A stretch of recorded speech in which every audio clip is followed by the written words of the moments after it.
Էլեկտրոնային մատյաններում գնահատականներ փոփոխելը կդժվարանա։ Կրթական գերատեսչությունը կսահմանափակի դրանցում կիսամյակային ու տարեկան գնահատականների փոփոխման հնարավորությունը։ Նախարարությունից ասում են, հազանգեր կան, որ ուսուցչի դրած գնահատականը դպրոցի տնօրենը փոփոխում է։ Ուստի որպեսզի առանց ուսուցչի գիտության եւ համաձայնության որևէ մեկը գնահատում չիրականացնի, գնահատման կարգը կփոխվի եւ աշակերտի գնահատականը կվերանայվի մանկավարժական խորհրդի որոշմամբ։ Ըստ կրթության փորձագետի, համակարգի վերանայումը պայմանավորված է նաեւ այն հանգամանքով, որ նախկինում էլեկտրոնային մատյանում գնահատական մուտքագրելու համար ուսուցիչը սահմանափակ ժամանակ ուներ։ Համակարգը այնպես էր ստեղծված, որ 3 օր հետո փակվում էր, ուսուցիչ չէր կարողանում արդեն իր էջով գնահատական գրանցել։ Դրա համար դիմում էին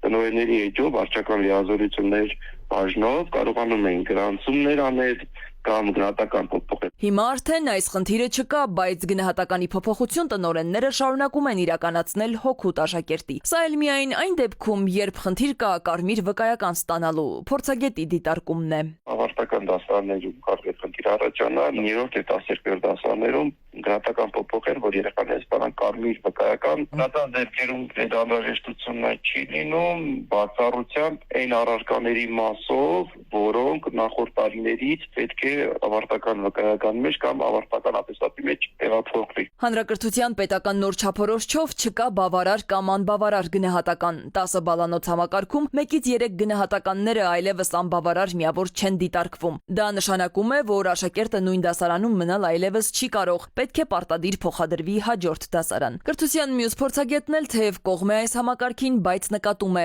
մեր աշակերտներն ունեն լուրջ մոտիվացվածության խնդիր։ Վերանայելով համակարգը, աշակերտից խլում ենք սովորելու միակ շարժառիթը։ Եթե մենք ուրիշ բան չունենք, ուրիշ բան չենք առաջարկել, ուրիշ ձև չենք տվել, ապա շատ դժվար է կոնկրետ բառը վերցնել հանել ինչ որ աշխատում էր ու տեղը տնել ինչ որ մի բան, որ ընդհանրապես ճիշտ է, բայց ասենք ոչ այնանք ում որ ուղղված է աշակերտները եւ ոչ այնանք ում ձեռքի գործիքն է դա ուսուցիչները, իրենք չեն հասկանում, թե ոնց պետք է աշխատեն առանց դրա արկայության։ Թադևոսյանն ընդգծում է, ցանկացած փոփոխությունից առաջ նախ պետք է փորձարկել այն, ընդ որում ոչ միայն գյուղական, այլև քաղաքային միջավայրում եւ ստուգել դրա արդյունավետությունը, հասկանալու արդյոք այն արժանանում է աշակերտների, ծնողների ու ուսուցիչների հավանությանը։ Անդրադառնալով Տավուշի մարզում փորձարկվող կրթական նոր չափորոշչին, փորձագետը նկատում է, ուսուցիչները դրանից գլուխ չեն հանում։ Տավուշի մարզում կարողունակությունների վրա հիմնված ուսուցման մոդելը կիրառում են, ես ինքը շատ հաճախ աշխատում եմ նույն մարզի ուսուցիչների հետ։ Եվ 10-ից մեկն է, որ նորմալ հոդաբաշխ կերպով կարողանում են բացատրի իրենք ինչ են անում։ Ու դա սարսափելի է։ Թադևոսյանի խոսքով ինքը կողմ է կրթական բոլոր բարեփոխումներին, եթե իհարկե դրանք խելամիտ են,